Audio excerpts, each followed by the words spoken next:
Welcome to another week. Hey, it's good to see you again, buddy. We've been working apart for the last couple weeks. We have been, and it's great to see your face. You look Thank you. revived. You've been over on a European extravaganza. Tell us a little bit about it. Have you been to Europe before? Yes, Oh, only recently. I didn't travel much growing up. Never really left the state of Arkansas until I was probably almost 18, and that was just like to play ball. Like we'd go and play like in St. Louis Cardinal baseball stadium. Like that was the coolest thing. that's Like amazing. Legion Ball, yeah. So once I started to make a little bit of money, I was like, I'm gonna go places because I don't think we ever even went on a vacation as a kid. Didn't grow up with a whole lot of money, so you don't go on vacation. But then I started going to places that I would see on TV, and so I went to Japan because Full House, Jesse and the Rippers. Yes, of course. They got a deal. Went over to so I was like, I got to go to Japan. Went to Japan by myself. How was that? Incredible? It's the longest flight ever. That's what I heard. I did hear that it was a really, really long flight. So torturous, but extremely clean. And you know how you feel walking around and everybody else is like a few inches shorter than you? I feel like you there, and that's awesome. You're like a giant. Yeah. It's like, look at this white boy. I was walking around. They were like, "Are you Matt Castle?" I was like, "I am not. I'm Bobby, but I'm man, I Bobby. know what he feels like in America." So I did that. I've been to Ireland when I was finishing my second book. I went the closest, farthest place away. Yes. And that's basically what Ireland is. And because it's just like right across the ocean, it's the first thing you go to. And I've never had a drink of alcohol. So if you don't drink, it ain't crap to do in Ireland. I was And so going to say, yeah, right? it was terrible. It's like, oh yeah, let's go to the pub, let's go out to hit the links, do this, that, or the other. But really, it's all about, the spirit of Ireland. And I was by myself because I wanted to go get out of my time zone and work. So I went to Ireland. I got on one of those double-decker tour buses and looked at a castle. Uh-huh. But it was like back in the old days, I guess, rich people and poor people had castles, and I was like touring the poor people's castle. So I was like looking at my trailer park. You got Like on the somebody in wrong tour 100 bus? yes, somebody in 100 years would have been at my trailer park looking at it. So I've been to Ireland, and that's when I realized it was also an island, and you can't really go anywhere from Ireland. So I did that. I've been to London. You've been to London. London's incredible. Why is it incredible to you? Well, I believe it's probably because I was there with the team, so we did things that I probably wouldn't have otherwise done. So we went is it the Armory that has all the old Old. That's the word. that was incredible. Everything's like King Henry VIII's armor. and- 1200 from like the year 1200. Exactly. So I'm a little bit of a history buff. So you're walking around and you're looking at all the different armor and the swords and the different weaponry that they use. Then they go and they have got all these different crowns from different eras. And it's just unreal how England and the power that they had back then. But it gives you kind of insight to what that regime was. And then we also got to see different parts. So we stayed out at the Grove, which is outside in the countryside, and you got to experience that and go to these small pubs and stuff out there, played a little bit of golf. And then we went into London. London's an overwhelming city, but then it's also got the history, right? The palace and Big Ben. Unreal. The history's unreal. The history's incredible. We think, dang, America's old. Bicentennial. 250 years. Tricentennial. That hasn't happened yet. Ben Franklin. Bro, that's an infant. Right. It's a Like, baby. There are buildings that you can just walk into and get a Slurpee from 1200. It's crazy. It's crazy. So did that. So, but I went to London because on Friends, I went to London. Mhm. When I went to Hawaii for the first time, I went because the Brady Bunch went to Hawaii. So I'm only going places by myself when I start to make money because I saw it all on television. So that was really the extent of my traveling. Then I got married, and my wife, who has really pushed me to expand, we've been to Paris a couple times. It is an awesome city. Is it? Is it It's- your favorite of all the cities that you've been to I out of the think country? so. It's clean. It's safe. The museums are amazing. Everybody walking around, which I'm not exaggerating, is like dressed up. And Oh, they're dressed to a T too, It's right? cra- That European like just swag. normal people in Paris walk around. And I wore a scarf. I don't really wear scarves. And I really took some real punishment online for not knowing how to wear a scarf. In Arkansas, we didn't wear scarves, but I tried it. It kept my neck warm, but my wife started calling me Edgar Allan Poe because apparently I didn't have it right.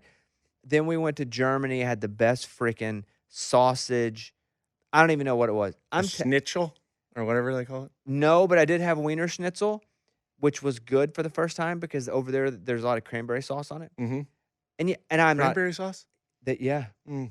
I know, but Not a big cranberry sauce fan. it myself. works though. Does it? Yeah, it works. and again, I'm not a world traveler, so the things I'm saying could sound extremely hillbilly. But I go to this like market in Germany. We weren't in Berlin. What's another city in Germany, Kevin? Munich. Thank you. Munich. In Munich. That's exactly where you went. And I ate this. It was like 2 feet long, and it was this, and it was so good. And I don't like sauerkraut, but it was covered in sauerkraut and as mustard.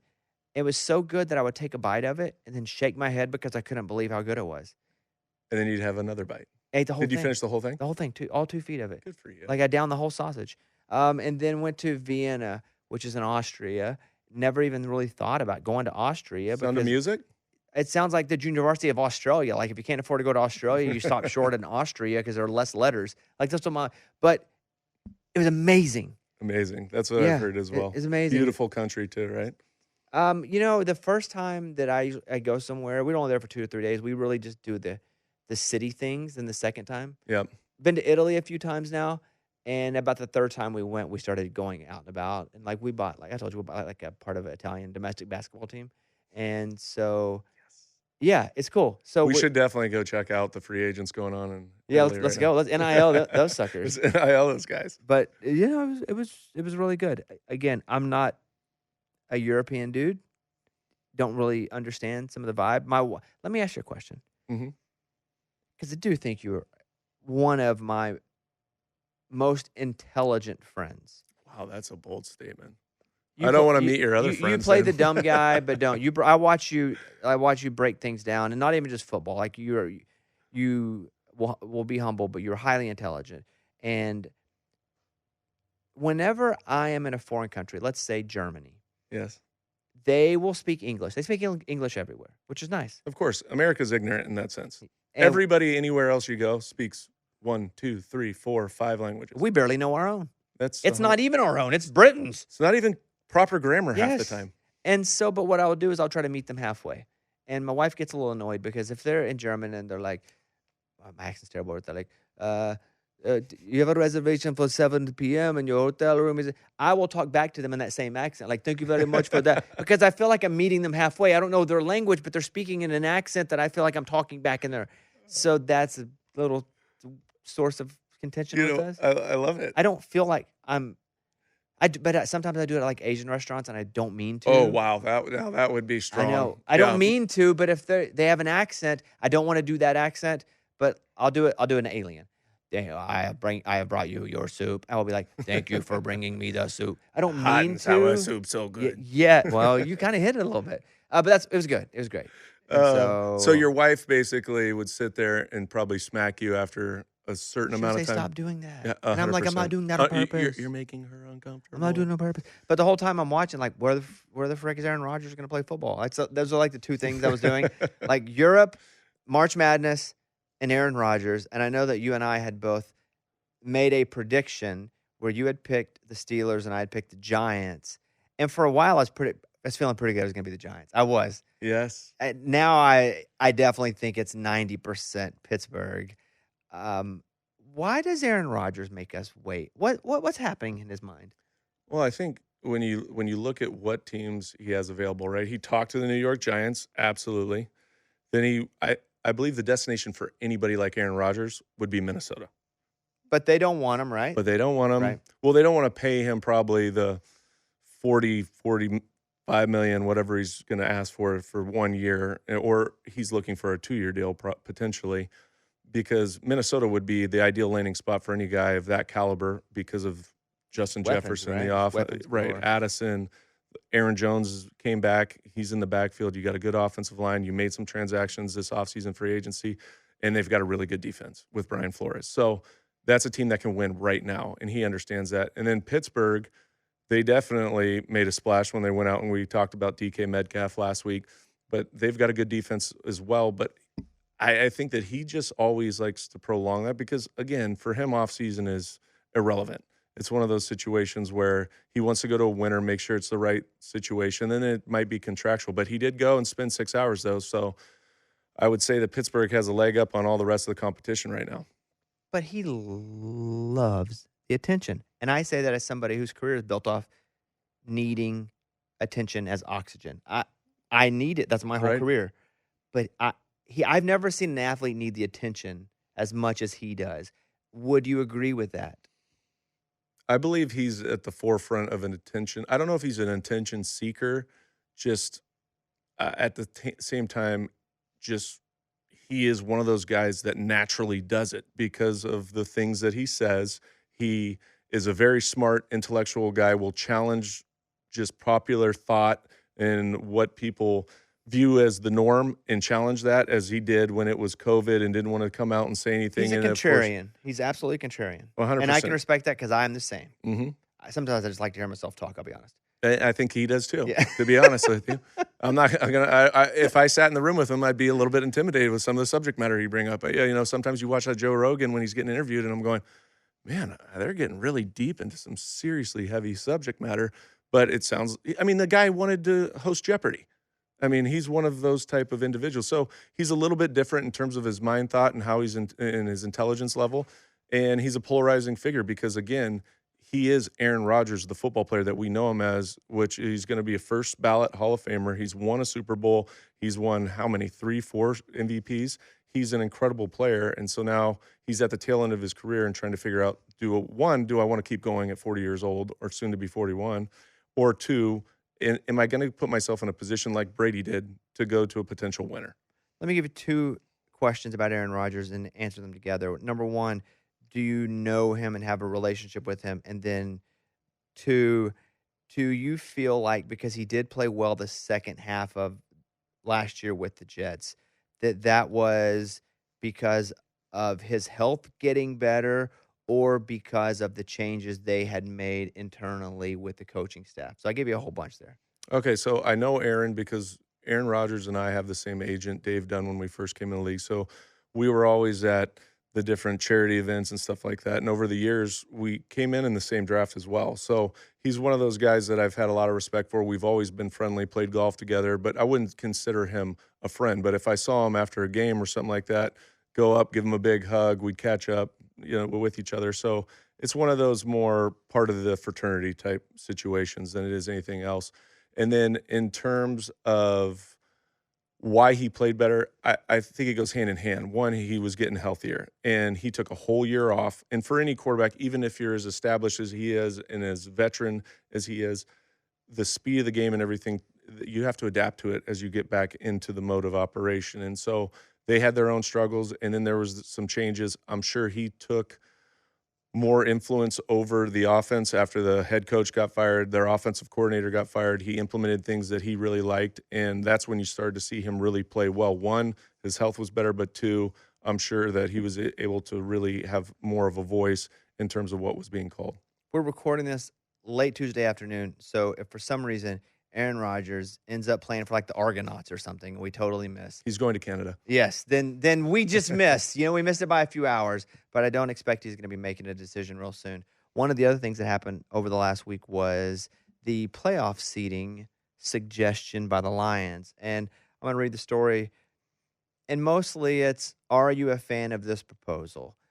With the NFL's annual league meeting coming up in a couple weeks, teams have already started to submit their rule changes or their proposals for possible changes or their proposals for let's look at the rules and see if they need to be changed. It's kind of a 3-level. 100%. So the 32 owners go in. It definitely feels like the Illuminati. Or there's a movie called The Conclave where I've seen it. Oh, did you like it? Yeah. It was awesome. It was really good. It's like how the popes vote for a pope. 100%, where they lock them in the room. Yes. You're like, we're not leaving here. That's what I feel like they're doing Half here. of you guys might Yes. die, but we're going to put off the smoke one way or the other. Where'd you watch the movie? I watched it at home. I watched it on the plane. It was sick. It was It's so good, right? Yeah. Yeah. So much controversy too around that. Okay, never mind. Go on. But I feel like that's what this is. The owners. Exactly. It They're is. going in and they'll let the white smoke out whenever the rule was We'll finally talk to the changed. media later. The Lions' proposal is to amend the current postseason seeding format to allow wild card teams to be seeded higher than division champions if the wild card team has a better regular season record. And so, me breaking it down in my simple version, it would be like a team like Tampa Bay that ends up a game under 500 because now there's an odd number of games, yet they still win their division, but they get the 4 seed in a home game over a team that has a better record. So how do you feel about a division winner not getting a home game because they have a worse record? I don't like it. You know, everybody's division's a little bit different from a competitive standpoint. And I understand what they're saying because you look at the Minnesota Vikings this year that was 14-3. The whole NFC North was like Yeah, the whole NFC North. Yes. Like the entire division was Yeah. up there that would have been probably 1-4 or whatever it might be in the division standings for potential home games, and then the other teams, whoever the division winners would be the wild card because they have lesser. Yeah. So it's interesting, but it's always been this way, and I feel like there's teams, for instance, when I was playing in 2008, we played the Arizona Cardinals late in the season. They had already clinched, like, I don't know, week 5, but they had a weak division. They finished like 8-8 that season. They went on as a wild card team. And no, they had actually a home game, but they went and all the way to the Super Bowl and played the Steelers, lost in the last minute to the Steelers. So you never know what teams are going to get hot. Same thing with the Washington Commanders this year and Jaden Daniels and what they did going to the NFC Championship game. It all depends on how you play at the end of the year. And so was Minnesota Vikings, were they playing their best football at the end of the year? No, but they had one of the best regular season records. But then you look at the LA Rams, and they might not have had the elite record that those teams had, but they were rolling, and they gave Philadelphia the best shot of anybody to defeat them in the playoffs. So I like the way that it's formatted right now. I do like that the 2 top teams get the bye and a home field advantage, and then from there you're the division winners. Just one gets a bye now. Just one, right? One on each. Each side. It used to be 2. It used to be 2 on each side. Right. Yeah, now 1. Okay, I'm with you. I think if it ain't broke, let's not worry about fixing that because there are broken things. Right. And you're right. Every division is different, and every team is playing a different type schedule. And the one constant is if you win your division, you get a home game. Right. And there's years, look, your division might be having a down year, but you still have an opportunity to go make the playoffs and make some noise in the playoffs if you get that momentum at the right period of time. Where there's other teams that can play great all season long, but then all of a sudden they just, for whatever reason, don't play well when they hit the playoffs, and they're out in the first round. So it doesn't always make common sense of why one team goes far in the playoffs, one team doesn't. But at the end of the day, I don't mind how the rule stands right now. So speaking of rule changes, a little exercise we're going to do here. Okay. 2 rule changes. You get one proposal that actually you'd like to see that makes sense, and then one wild one. And I'll go first. The one that I would like to see that I think would make sense, a rule change would be if there is a pass interference, and I'm not even doing the 15 versus the 40-yard. I don't mind that. I know a lot of people have a problem with that. I don't mind. No, I'm good with it. No, I'd want to see that changed. Okay, and you can use, hey, feel free to have it because I'm not touching that one. No, touch it. I don't like touching it. I don't like when you say that. It makes me feel weird, but okay. I know it does make. Here's what I would say. If there is a 45-yard pass and it is pass interference, right, and they throw the flag and you get the 45 yards, that wide receiver and the quarterback should get the yards. Oh. That would be the rule change that I would make that I think makes sense. The sensible rule change is you just cheated. Basically, a flag is a cheat. Right. You just cheated to eliminate my ability to catch the ball or my ability to throw the ball. I should get the yards that we just got from that penalty. I would change that. And it's also in the NBA, I would compare it to if you make your free throws, let's say you get fouled and right. You make your free throws, the person who gave you the assist when you missed your shot because of a foul Still then gets the assist. Okay. I see where you're going with this. So that would be my legitimate change. Now, my stupid change that I think would be hilarious is whomever scores the touchdown, it doesn't matter if they are the wide receiver, the running back, the quarterback, they kick the extra point, but it's worth 3. I actually like that one. I like that one a lot. And so it's still back at where it is now. Uh-huh. But whoever scores the touchdown actually has to kick if the field goal. Tyreek Hill scores the freaking touchdown, you got to kick it. He doesn't have to, but he has the opportunity now to kick the field goal for 3 points. Wow. The extra point for 3 points. That's fantastic. You know what? I can't even match that with anything in my brain right now because I never even thought of that. Even though there's sometimes the big guy touchdowns where they, fake one way and throw it back to the tackle eligible. How great would that be to see an offensive lineman try to kick a field goal for 3 points? I think it's fantastic. I'm going to go with that. and I'm not even going to change anything about that at all. That's very creative and fantastic. Thank you very much. I Yeah. appreciate How long that. did it take you to come up with that? I've always wanted to see the person who scored the touchdown kick the field goal, and then now that they've moved it back, I think I like to watch Jahmyr Gibbs. But the team has to decide. There's strategy involved too. Like they don't Right. have to. You still have a kicker that's going to Yeah. kick 90% of the time. Like you've got to think even Yes. more as an offensive coordinator. We're down here in the red zone, guys. Do we really want to give it to the tight end here? He's got a terrible. We want foot. Wirfs. We did the Fat Man touchdown. We want Wirfs kicking it for 3, Yeah. like that. But at that point you could be down and you need that 3 points. See, I like this. Thank you. This is fantastic. Give me a traditional change. Traditional change. Defensive holding's always been an interesting one. I'm interested because we just talked about 2 defensive, and I'm an offensive guy. I mean, I used to love when I'd throw the ball 50 yards downfield and they give us the ball on the 5-yard line. I'm like, we didn't even have to do anything. I don't even know.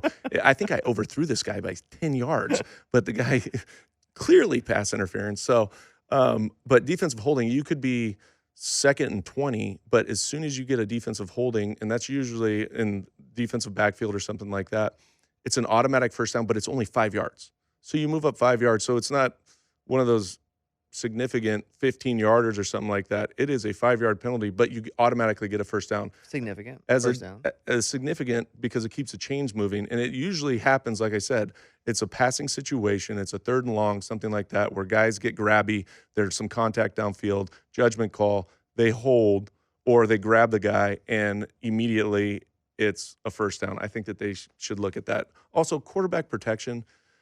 How would you do it differently? When you say look at that, how propose what I'm looking at though, and So what say you it's want from me. Look, say it's a spot foul.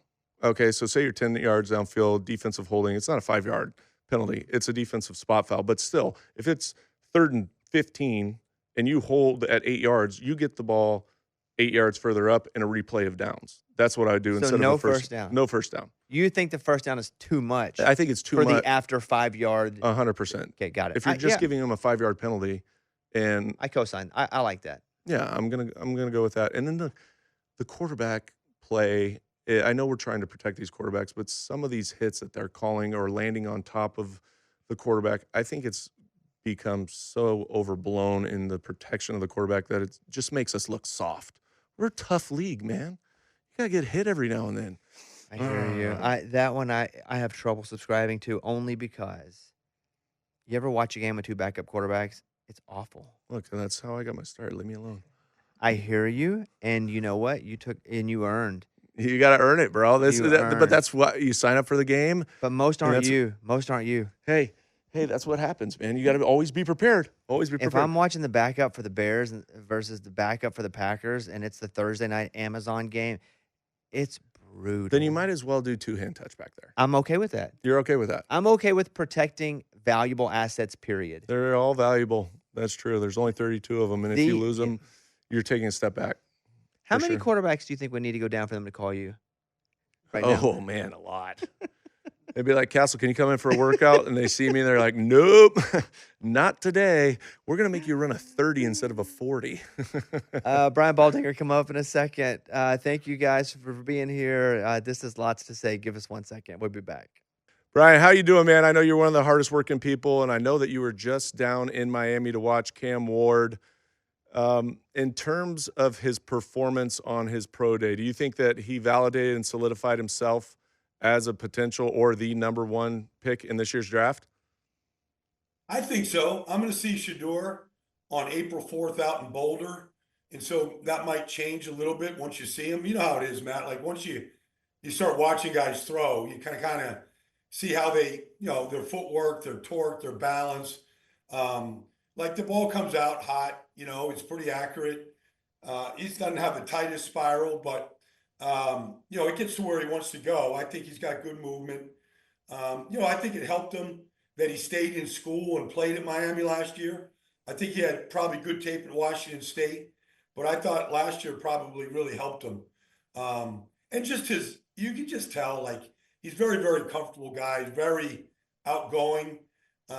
Players just gravitate towards him. And I think the pro day validated, to answer your question, I think it validated a lot of things that people wanted to see. I know this is an annoying question, but I'm going to ask it anyway when it comes to Cam Ward and the quarterbacks in this class. But if Cam Ward were in last year's class, would he have still been a number one, number two, number three quarterback? Where would he have fallen in the Caleb Williams, Jaden Daniels, Bo Nix list? Well, I mean, Michael Penix went 8, to Atlanta. Would he have jumped in front of? I loved Michael Penix coming out, and I thought Atlanta would take him, but he might have jumped in front of him. I might have jumped in front of JJ. Bo Nix, I feel like Sean just had something with that kid. Like that might not have changed if Sean had a chance, to do it all over again. If he had a chance between Bo and Cam, I think he would still stay with Bo Nix. I just think there was some, I don't know, connection between those two early on. So, Brian, I know you played offensive line. When you look at this year's class, who's your guy that you say he's for sure the number one offensive lineman in this class? Or do you not have one? I think, honestly, man, I think Tyler Booker is the best lineman in this draft. Like, I don't care how fast he runs. He's a guard. And, he just, the defensive tackles in this league are just getting bigger and stronger. And you're playing quarterback in the pocket when that middle gets collapsed. I mean, you can elude the edge to a degree. You can't elude the guys right up the middle. You better get guys that can just keep that pocket flat. I was around him this year. It's interesting, Matt. I go to this OL Masterminds in Dallas every year, and it was really heavily attended. But these guys with this NIL money now, these college kids are all coming to it. So the whole Alabama offensive line came, like 7 guys all sat at the table. So I met Tyler Booker last summer in Dallas, and so he introduced himself. Really nice kid, and we sat down. He wanted me to break down his tape against Georgia. Hey, can you find time? Can you just go through it? Tell me what you think. He's really open to any criticism or suggestions. But you think he's really coachable. And so he's just clean. You don't have to ever worry about him. To me, he's Trey Smith. If you watch Trey Smith in Kansas City, the guy is the highest paid guard in football. Like, he's a rock. I feel like Tyler Booker is going to be that guy in this draft. We've watched quarterbacks become way more mobile over the past 5, 6, 15 years. Now quarterbacks that are just drop back guys can move as well. But how has that changed with the offensive linemen and how they have had to adjust? Because now everybody can move. It's an issue, honestly, Bobby. I played with Randall Cunningham. And, I mean, Randall was a great talent, but you never knew where he was going to go. And he was like the original, scrambler in this modern day type of quarterback, and it was, I mean, some days you're grateful that he was your quarterback, and then some days you're like, he's sacking himself, just leaving the pocket. And so it was kind of difficult, but I think there's always kind of a dance that has to take place between your quarterback and your offensive line. I don't think anybody, Creed Humphrey, Trey Smith, I don't think anybody in Kansas City ever looks at, Patrick and says, where the hell are you going? Like, he's just won their overall trust. But I think there's some quarterbacks. I know even in Philadelphia, Jalen Hurts, there's issues some Sunday about when he takes off, why he takes off, where he's going, why he's holding it so long. I mean, that's just the feedback from the guys up front. So, but the pro game can only take what the college game gives us, and that's what they're giving us. They're giving us these mobile quarterbacks for the most part that can move, and so you got to kind of build these offenses around some of their abilities like that. Well, to piggyback off that, you talk about how you've got these more mobile quarterbacks, but also the scheme has dramatically changed, especially in college with the RPO game and the zone read, and they're not running these traditional offenses that you see in the NFL. Do you feel like the offensive linemen coming out in this day and age are pro-ready, or they have more work to do because of the systems that they ran in college coming into the NFL? It's a good question, Matt.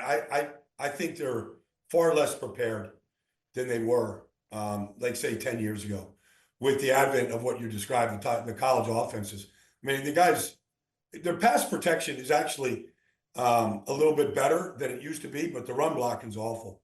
Like, the run blocking schemes in college are just so different than NFL. Very few teams in college run power football, counter trays. This is stuff that you lean on in the NFL, and then the play action passes off it. So I feel like guys got to really, and then I was at University of Miami practice today, Matt. So Mario Cristobal, to his credit, like, he's an old school coach. I mean, they're doing half line, inside drills. I mean, it's full contact. It looked like an old school practice to me, and he really prides himself on that. So you might see kids coming out of a program like that, maybe a little better and a little more advanced and prepared for the NFL than some of these Big 12 schools I've watched for a long time, where they never get in a 3-point stance. They're never running a pro run scheme. I mean, Cliff Kingsbury, to his credit, I mean, when he was at Texas Tech, I mean, they just spread you out to run it. They basically ran draws. That was the run game. So I think some of these guys aren't as prepared as they need to be. There seem to be body part deficiencies that become an issue every year. If it's Bryce Young's height, if it's Kenny Pickett's hands, if it's Will Campbell's arm length, which is what now we're talking about, or his arms long enough to actually hold off, a defensive end. Is that actually going to matter whenever it's time to draft? It really depends on the player. I mean, everybody's different. I remember when Deion Dawkins came out of Temple. They said I happened to befriend Deion when playing. I was living in Philly, so I knew the kid. And everybody said he's going to be a guard, except he's been to like 3 or 4 straight Pro Bowls at left tackle and never misses a game, never misses an opportunity. But you've seen it. Zach Martin was left tackle at Notre Dame. He's, an all-world, Hall of Fame guard. Quentin Nelson was a left tackle at Notre Dame. He's an all-world left guard. So I think it depends. This Will Campbell, though, to me, he wins with his feet. He's got excellent feet. And so I feel like he can play left tackle. Rashawn Slater, who came in and set the world on fire at left tackle for the Chargers, they said the same thing about him. This is pretty similar arm length, but he's so strong that literally Myles Garrett can't beat him. Nobody goes through him. And so I think it really depends on the player. And every player is different. I believe Will Campbell can play left tackle. Brian, you played in the league for a long time, and you had a lot of probably different relationships with quarterbacks that came in as young guys, as rookies. Did you ever notice that you immediately could see that this guy was going to be special? Or was something that you always felt that just because a guy was drafted high as a quarterback, they still had to earn your respect? And was there ever a quarterback also, to piggyback off that you did not like that came in? Yeah. Yeah, I mean, I don't want to name any names here. No, please do. I love this. I know. We had a quarterback from Florida State when I was in Philadelphia, 3rd-round pick. Looked a lot like Joe Montana, man. That's as close to the name I'm going to give you. Like, he came in the huddle in a preseason game. He couldn't call a play. Literally couldn't call a play. Like, you know what I mean? Like, we had a quarterback that came from the USFL in Dallas who wore literally a headset and a hoodie to every single meeting, but they wanted to see if he could play or not play. So it's week 16. It's the end of the season. We're not going anywhere. They throw him in the huddle. They throw him in to start the game to see. And I'm not going to say his name, but I mean he was just awful. Like, I don't care what he did in USFL. He wasn't an NFL quarterback. But then you played with guys like Jim McMahon, and you're like, Jim McMahon could come off like he could roll out of a hospital bed with a splattered spleen, and he could take you right down the field. I mean, the position is just so unique. And the type of personalities, the type of leaders that can just get the job done. Might not be the most athletic, best arm, all that stuff. I mean, Jim McMahon was one of my favorite quarterbacks, favorite players of all time. He was ambidextrous. He could throw left-handed, right-handed. He could kick right, left, right foot, left foot. He could drop kick. Like, he was just an athlete. I remember going to his house in Chicago one time. He had a racquetball court in the middle of his house. And he challenged anybody to play racquetball any time of the day. If you just drank, a quart of whiskey and some beers and wanted to go play racquetball, he's ready to go play in racquetball. Like, everybody's got Jim McMahon stories, but, there's nothing special physically about Jim, except he just knew how to play. Be the Titans. You're on the clock. Well, I mean, I think yesterday, like, I've never seen, like, the head coach is there, right? So Brian Callahan is there. General manager is there. They got 2 members of their social media team following them around everywhere. They've got the lead writer from the Tennessee in there. Like, the whole organization is there to see him. And at some point during his workout, he just said, "Have I solidified my position with you guys?" And they all kind of smile. And I feel like it's not going to take long for them to to walk Cam Ward's name up there to be the guy. I don't think you're going to trade the pick. I don't think they're bluffing. I mean, I think it's a month away, but I feel like that's going to be their guy. Right. You also do what you call this Baldy breakdown. And I love these, right? Because they're true football. You're talking about scheme. You're talking about whether it's the pass game, the zone, you're breaking down players. When did this all start? Because I love watching those videos. I think that they're special and they're also super informative for anybody watching. Well, I appreciate that, Matt. Honestly, I'll give you that story, but I just want to ask you one question. Because the one thing that seems like it bugs people about him is there's no high tech to it. It's like, I just want you to feel like you're in the film room, like you were for 14 years, and you're going through these plays, why it worked, why it didn't work, who played well, who was superhuman, what should have we done. So I just want to get inside the game, but I can do all the technology stuff. I can do all the bells and whistles. I got all of those websites to do it. It just takes too long. But honestly, I used to do this show at the NFL Network on Monday mornings called The Aftermath. And I would do games on Saturday in college, Sunday in the pros, and then fly to LA to do the show. And I would get up like at 3 or 4 in the morning and try to watch as many games as I could so I knew what I was talking about. And I just started putting my iPhone up. And I just got an iPhone. I had a flip phone forever. I just put my iPhone up there and started kind of just videoing some of these things. And it just seemed to connect. But what's weird though, Matt, it connected with fans, but it was connecting with the players right away. The players liked the fact that somebody that actually knew a little bit about the game was actually talking about them, and maybe players that don't get mentioned a lot, offensive linemen, whatever. So I just started having fun with it, and it just sort of connected, caught fire, and I just said, well, now I got to. What the problem became, you couldn't just do Dallas and Kansas City or Philadelphia and Kansas City. Like pretty soon you had to do all 16 games. So then I was like, oh hell, now I got to like really go to work, because then these people get pissed off if you don't talk about Jacksonville or the Atlanta Falcons, when they were stinking. So now I'm like kind of forced to watching all of them. You mentioned Jacksonville. I want to ask a question about Trevor Lawrence. What is he? Is he a thing? What's happening? He's going backwards, Bobby. He's and he's been injured now. He's been injured, so I don't know the severity of some of these injuries that he's played with. The last 2 years, the ankle 2 years ago, last year. I know the work ethic is there. I spent time with him, but all he's seen is a sea of change since he's been there. Starting with Urban Meyer, and it's just been one change after another. So I think quarterbacks want to find some rhythm to what they're doing. The receiving core has changed every year. It's going to change again. No Christian Kirk, no Evan Ingram. I sound like I'm making excuses for him, but there is some consistency that you have to build upon year after year. But ideally, he just has not been able to play big in big moments. I would say, and that's kind of how most quarterback gets measured. We measure fourth quarter comebacks and game-winning drives and all that kind of stuff. And there's just not a big resume of those games for him at this point. And I think, I talked to him last year after he got his contract, and he was relieved because everybody wants to just go back to work and not have to worry about it. But at the same time, you got to produce. And sometimes it's not even the core of guys that are with you every year. It's up to you to make that core. It's up to you to make that receiver special.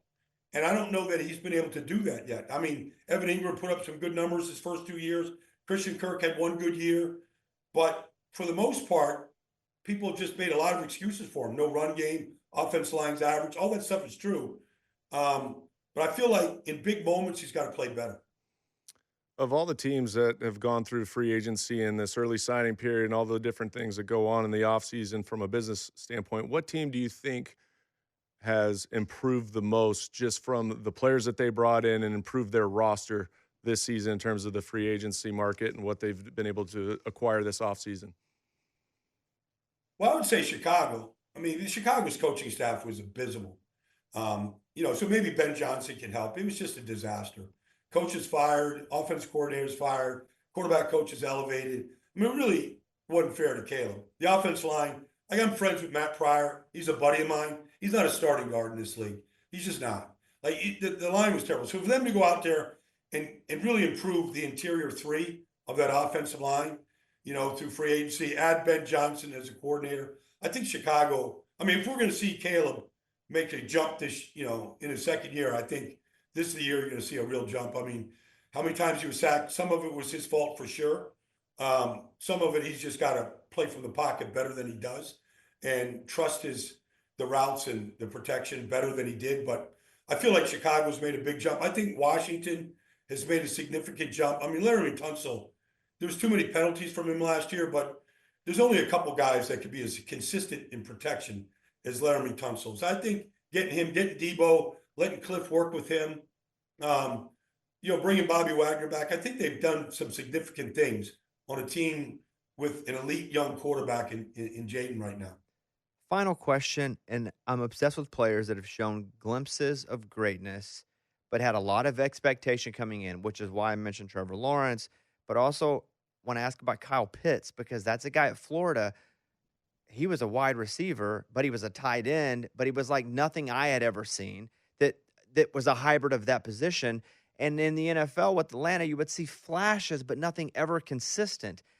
What is Kyle Pitts?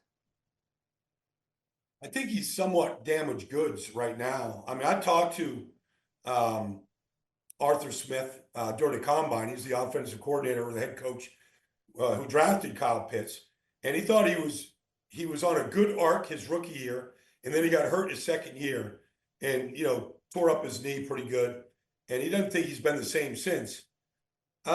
He's a real hybrid tight end, at least in theory. He's not a great blocker. He doesn't separate. He's not a red zone threat. Like Sean Payton would take an elite tight end, like he had Jimmy Graham, name a guy, and Sean just happens to be maniacal about red zone offense, and he goes to his tight end. Give me a 6'5" tight end that's got length and leaping ability. Let me put the ball in the rim. Let me just go to him. And they've never done that to Kyle Pitts. He's never been a go-to guy. Drake London maybe, okay. But I feel like we're never going to see, just because of the injury, I don't know that he's ever going to be able to run like he did coming out of Florida. Baldy, we really appreciate the time. We love the work that you do. We watch it when you're not watching us. Yeah, it's awesome. And thank you for the Cam update. And we now will put our money on the Titans drafting Cam Ward. Yeah, just on him. Number one overall. I don't know if you can make any money on that betting line right now, Cam Ward to Tennessee. But if you can make a few bones, put the money on there right now. I'd say it's pretty good selection. No, we appreciate you. I hope you have a good rest of the week. Thanks for the time. Thank you, guys. Thanks, Paulie. Thanks for doing it. Appreciate it. I want to position this as in Matt Castle's the one that got away. Players that you played with or against who you think should have or would have been stars had they been in the right system or had the right coaching, because you've said many times, and now I'm a massive subscriber to your newsletter of you need to be in the right system to thrive. Right. It's always difficult because as players, for me, you have to adapt to your surroundings in offensive scheme. Because when I came from New England, we were a machine. We did things a certain way. Off season, we were super regimented. We would go through stuff. We'd get quizzed during the off season. All these, and also how you handled protections. You were just a machine. Then all of a sudden, I went to Kansas City. Chan Gailey was our offensive coordinator, who had a lot of success as an offensive coordinator, but it was a brand new system, and it was foreign to me about some of the concepts that when I came from New England, it was like, well, we would never throw this against this coverage, but we would just call and run it. And it was a different way to look at it, view it. And so what I learned, because I fought the system a little bit my first year in Kansas City, is you have to try to be able to adapt and buy in, because if you don't buy in at all, you're never going to be successful. You got to figure it out and find ways to be successful. So there's a lot of different players. It might not always be scheme, but a guy that I remember playing with here actually in Tennessee, Marcus Mariota. He came in, and it was his second year. It was my first year here, and I was in year like 11 at that point, maybe year 12, and he was a stud. I mean, freak athlete, could throw it, and had a tremendous year that year. I thought he was going to go to the Pro Bowl. He threw 29 touchdowns, maybe like 9 interceptions. But then the next year is when he got hurt. And sometimes it's not even about scheme as much as it is you get hurt and it sets you back. And he broke, I think, his fib and tib, and it was a nasty. Well, the year after that, when he came back from that late in the year, that was my first year actually that I was here. Late in the year, he came back that next year, and he was not ready to go yet. But he pushed himself because he's the starting guy, he's the franchise guy, but his ankle wasn't ready. And so systematically, we had to adapt a little bit because the things that we did before with the zone read and some of the running ability that he had, you had to protect him against himself because he was an ultra competitive guy, would do anything for the team, but he just continued to get banged up and hurt throughout his career. And so he was one of those guys that I always thought was going to be in the upper echelon of quarterbacking, but injury set him back. And then the view of him was always like, well, he's an outstanding player when he's playing, but because of the injuries, it took its toll. And then he was viewed as, okay, he's a good guy to come in and spill for a few games, but you just don't know if you're going to have him on the field. You're not going to say this because you're you and you're a humble guy, but don't you feel a little bit of that as you in Kansas City? Maybe to a certain extent. I mean, a lot of times when you go into a situation, you're just told, hey, this is where you're going. I was traded to Kansas City. But you had a great year and you got hurt. Right. And then I had the Pro Bowl year in 2010 in Kansas City. Next year I come back and we started the year real slow. Don't get me wrong. We were 0-3, but we started to roll a little bit, won 5 straight, and then I broke my hand, brought in Kyle Orton. And then from there was all these question marks about Castle as a player. Castle, is he going to come back healthy? It was a hand. Next year we bring in Brady Quinn, who was at the time still kind of a bridge guy. But I do remember getting hurt that my 4th year there, I had a concussion against Baltimore, and Brady Quinn comes in the game. And then the next week I come in the building, and I was ready. Actually, Brady Quinn played that next week because I wasn't able to go. And then they called me in and said, hey, we're going to start Brady Quinn this next game. And it was one of those tough, real conversations that you've got to kind of swallow your pride as a man and say, how am I going to act? Because I really like Brady, and I think he was a really good player. But at the end of the day, it was difficult to swallow something like that when you know, wait, I lost my job because of injury, and now I'm not getting it back. Even though Brady Quinn went in the first quarter, God bless him, he had a migraine headache, and he said he couldn't see anything out of his peripheral. We're in the first quarter of the Raiders game. I'm backing up for the first game that I'm back. And he goes, Cass, I can't see anything. I can't. And I was like, that is a bad deal. What do you mean? I'm sitting there like kind of laissez-faire, like, oh, this is bull, but you know. And then he comes over, literally first series or something like that, and he says, I can't see. And next thing I know, I'm back on the field, first quarter, because Brady Quinn has a migraine. He's out for the rest of the game. So then I go on to start multiple games after that. So it's just a weird dynamic, you know, especially quarterback play, because only one guy can play. And if you don't get it done and not successful, or it could be you, it could be the team, it could be anything that they want to make a switch, they make a switch. Daniel Jones, case in point this year. I feel like Tim Couch was that guy, if we're going back. I feel like if he didn't go to the terrible, terrible, terrible Browns. I thought he was going to be a stud, too. Wasn't he the number 1 overall? Yes. Number 1 overall, goes to Cleveland, gets shellacked. And anybody that goes to Cleveland just is on the struggle bus for a little while. I really felt Tim Couch was a guy that, had he landed somewhere else, would have been more substantial when it comes to how we talk about our quarterbacks. But I think what you said about Mariota reminded me of your career. I knew you wouldn't say that, but you're right. Getting injured does affect many dynamics. It takes you off course, you know, is what it does. And Brady was the one that always used to say it when I was a young guy. He's like, you never want to see somebody else doing your job, because there's always somebody else out there that has a story like I did. When Brady goes down and you step up and you play well, that puts thoughts in the back of an organization's mind. Can we get this guy for cheaper, or is he the answer, or is it because our team around him is really good? You always, if you can go, you always try to go.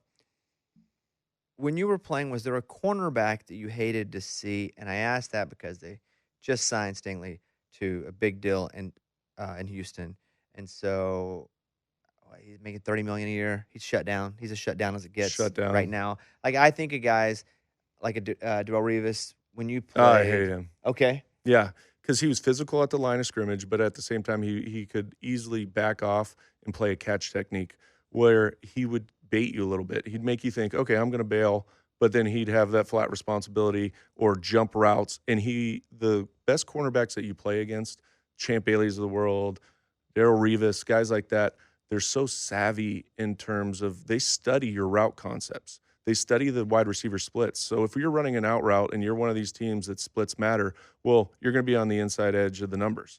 If you're running some type of in breaking route, you might be 2 yards removed from the numbers on the outside. But they study formationally where you're set up, and then also conceptually, okay, if this guy goes to the flat right now, anticipate this, and that's when they get really good and jump certain routes. But they also have tremendous ball skills, right? They're not only smart, but they have the physical ability to transition, to get on the wide receivers, to lock them down, to make it difficult on you, make it muddy as a quarterback. But then they've got the ball skills to finish it, and those guys are intimidating as hell to go up against. It seems that a guy that would have strength that could play someone off the line, but also, like you said with Revis, could back off and had the quickness, but also the brains. That seems like that'd be like the holy trinity of a defensive back. That's what makes those guys Hall of Fame type players. Jam him if he needed to and play him. Could back off and play the quarterback or the route, and also just dick with you. Right. You not knowing what he's, and then to be smart and have physically the speed, the quickness, and the strength. That feels like it would be miserable to go against. I just would never look at that side, or I would try not to look at that side of the field. Was there ever a part of your career where it's like, man, I don't want to throw that direction, but if I don't, then I've shut off a whole side of the field, and they know I'm not going that direction. And that's the thing, that you've got to play that happy balance. You've got to challenge them at times, because if not, then they lean those safeties all to one side over the other three wide receivers that you have. Say you're in 3-by-1 formation, they're always going to cheat to the three wide receiver side and say, oh, well, the one-on-one shut down. Revis is over there. Don't go after him. But you've got to be able to challenge them at times. You've got to be smart about it, and you've got to understand what you're trying to get done. But at the same time, when the opportunity presents itself, you can't be that intimidated or scared of any certain player, because you've still got to go through your reads. And if the read takes you there, you've got to be able to trust the fact that your guy's going to go out and compete. And at the very worst, it's an incomplete pass. You know, I don't have a favorite team. Really? I thought you were a big Titans guy. No, they're not. No. They're not good, and I didn't Not grow yet. up here. Yeah, that's true. And I don't like the colors. The colors are slow. I say this all the time. The Titans' colors are slow. You can only run so fast in that color of uniform. You know, didn't they go to the navy blue helmets though? That was an upgrade for sure. Occasionally, there's like a 4% upgrade with the Titans, and I think if they won, it would be better, because when the Jaguars suck, their colors are terrible. When they're winning, I'm like, man, Yeah. that's sick. It's got looking. some swag out there. But like, I don't have a favorite team. I grew up in Arkansas, and I'm a massive Razorbacks fan. So, and that's all to me. But everybody was a Cowboys fan because Jerry Jones played on the Arkansas football team, won the national championship. Right. Jimmy Johnson played on the same team, won the national championship. I mean, we have the Jerry Jones football complex, University of Arkansas. That's why Jerry Jones let me come and ride in his chopper with them and hang out with them. But I don't have a favorite NFL team. Who should my favorite team be? Because I don't want to be a front runner, because nothing about me is a front runner. No, you should absolutely be a front runner, just like my youngest son is. I'm telling you, he's got more shirts or sweaters from only the teams that are winning. He's got a Buffalo Bills. He's got a Chiefs. Definitely has an Eagles sweater from this year. Like, that's all he goes to. He goes to the front runner. He thinks, okay, if this team's going to win, I've got to have their jerseys, because he just swaps them out. I feel like I need to pick. It's not a bad way to live your life. I hear You're always you. winning as a winner. I mean, you're always living as a winner. But I'm not a winner. Yes, Like, you are. None of my teams, Arkansas doesn't win. Okay, that's your own fault. The Cubs don't win. They won once in 16. True. So, like, It's not that far away. If I were to pick a team, I would actually auction off my fandom, because I don't have a team. Yeah. I would let each team make a bid and, like, send a box of merch and let me see what's best. I like that. Yeah. And like, whatever's like the sickest clothes, I would follow die hard to that team. Like, but I would think I couldn't be a Chiefs. I like the Chiefs because I like to see greatness. I like to see consistency. Yes. I think and consistency it's is about currency. as consistent Yes. as you get. But I couldn't pick a team like the Chiefs, the Eagles, because they're already winning too much. I wouldn't want to pick a team the Titans are. You seem more like an underdog guy. I want to be a middle of the pack underdog. Like somebody that kind of comes out, sneaks out of nowhere, and then just takes over. Like I don't mind the Texans. I think that they've got a bright future, even though they trade away a lot of their offensive linemen this offseason. I know. I don't mind the Packers, right? They haven't won it in a while. Young quarterback. But I will say this, and I will look at the camera. What camera are we on? This middle one here? I don't have a favorite NFL team because I did not grow up in a place where we had an NFL team. I am looking to have a favorite NFL team. Reach out to me. Send me stuff.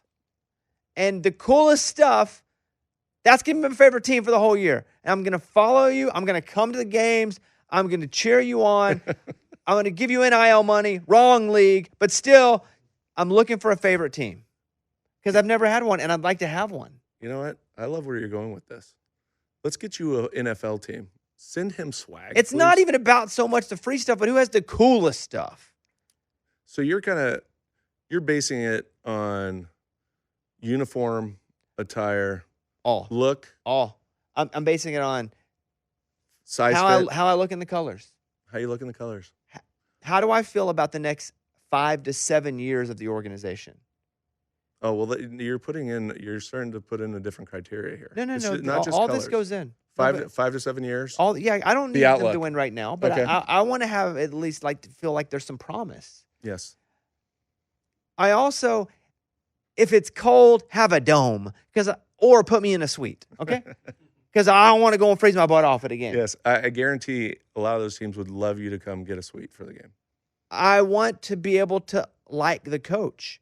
And I'm only going to be able to like the coach pretty much if you know the coach and like the coach. Right, and do one meet and greet, please. One meet and greet with Bobby and the coach. So I'm looking for a favorite NFL team. Reach out because I want to be a fan of a team. Just generally speaking, I'll be honest, I have a lot of free stuff. I don't care about the free stuff, but I want the free stuff because I want to see what you have to offer. All right. And I want to find it, and I want to root for them die hard. I want to be there. I can't wait for you to pick one of these teams. Yeah, and that's all my team. year next I'm rolling year, with it. You're rolling with it. I'm rolling with it. What team do you think you would look worst? Worse. That's easy. The Titans. The Titans' colors are terrible. So I guess Titans don't even bother. You can try. No, you can try, but I think the Titans' colors are terrible. I think the Jags are tough. The Jags are tough. Detroit's colors are pretty cool. I do love red. Yes, red's a good one. But I don't want to shut. I don't want to shut too many doors. One thing I've learned about life: if you start shutting doors, let's not. Somebody could just surprise you, new outlook on life, change their uniform, change their swag this year, and you all of a sudden go, "Oh, I'm in." I don't even know where to send the stuff. I'm just saying, hey Kevin, where do people send stuff? To the studio. Send it to the studio. Yeah. What studio? Our studio, downtown Nashville here. Okay, what are we? How are we gonna put the address up on the screen? I don't know if we should do that, but if the team reaches out, team needs to reach out. Okay. And then we can send the team the address. They can send stuff. Okay. And then we can go from there. Okay, and then Matt and I will come out and do a whole interview too with the team. And I just perfect. Yeah, volunteered Matt. I'm coming. We'll come Matt, out. you're coming. Yeah. Okay. I might not have any stuff to wear to your facility, but I'll figure it out. I'll get you some. No. It's my favorite team. I got plenty. I know I have people there. It's my favorite team. Yeah, I don't know who they are yet. I've got jerseys of all 5 of your top stars. Don't worry. Yeah, don't worry about me. Send something for Matt and Bobby. Yeah, well, Or Bobby and no, Matt. let's go with Bobby. Okay, just yeah, Bobby? let's go with me because Okay. he's, I'm jealous. He's tall. He gets the good. That's true. And he probably already has a jersey from the team that he played for or something. I've played for 7 of them, so I mean, maybe it's one of those. That's true. Good shot. I'd like to say something as we wrap up that I feel is something personal, and I hope you take it the right way, and I think you will. But there is a risk of it not being accepted in the way that I am communicating it. I'm always accepting. Your wife's awesome. Well, thank you. I appreciate that. That was not what I was expecting at this point, but yes, she's an awesome woman. That's why I married her. Been married to her for 18 years. That part's crazy too. Isn't that crazy? I got married at 25. Wow. When you know people. And you guys met at USC? At USC. I started dating when I was a sophomore. And here's why she's awesome. And I've not spent a lot of time with her, and it was with a lot of other people, but extremely warm initially, which 50-50, some people. It's 50-50. And there were a lot of people there, and there were a lot of people around. Mm-hmm. Extremely warm. So Number 2, dude, you could tell she was a stone cold killer athlete She is that. There's no doubt about that. because she played volleyball at USC, Mm-hmm. and you can just look and go, "Oh yeah, I don't want to mess with her."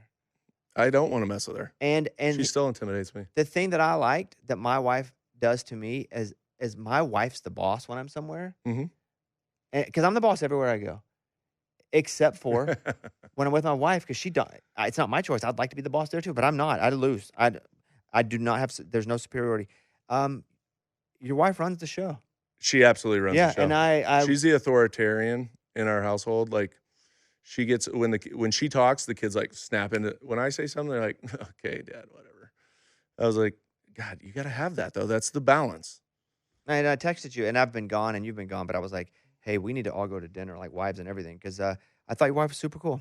I thought the same thing about your wife. Even though there was a lot of people there, I got to give her a hug, meet her for just a second. What a beautiful woman. But this is just like reciprocal. So Well, no, you didn't say that about my wife. See, I said something different, and now you have to accept it. Now you can't get uncomfortable. You have to be accepting. I'll accept it. Thank you. Thank you to Brian Baldinger for coming on. Thanks to Matt Castle for being my friend.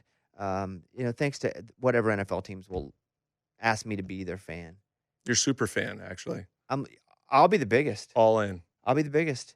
Thanks to Kickoff Kevin O'Connell, not the coach, but our executive producer. Thanks to Casey, New York Casey, filling in today on video. Casey, appreciate you. As always, we appreciate you being here. If you don't mind, go subscribe. Push the subscribe button. We want to keep our job. Did you see? I don't know if you saw. You probably didn't. But they posted a clip because we were separate last week, and so I did an interview with Nico Collins for the Texans for this show, and they were like, Bobby Bones talks. And I was like, this is Matt Castle's show too. Did you guys see me write that? I was irritated. They didn't add our boy here. On socials, they said yes. that? Oh. And shout out NFL Network because they Yeah. put it up and they were like, at Mr. Bobby Bones is talking to Nico Collins on his show. I'm like, no, this is not my show. At Matt M_16. You got to change the name. Castle. Yes. _16. Yes. Isn't that it? Go follow him. Something like that. Something like that. Yeah. Thank you guys for listening, and we'll see you next time. We've had lots to say. Goodbye, everybody.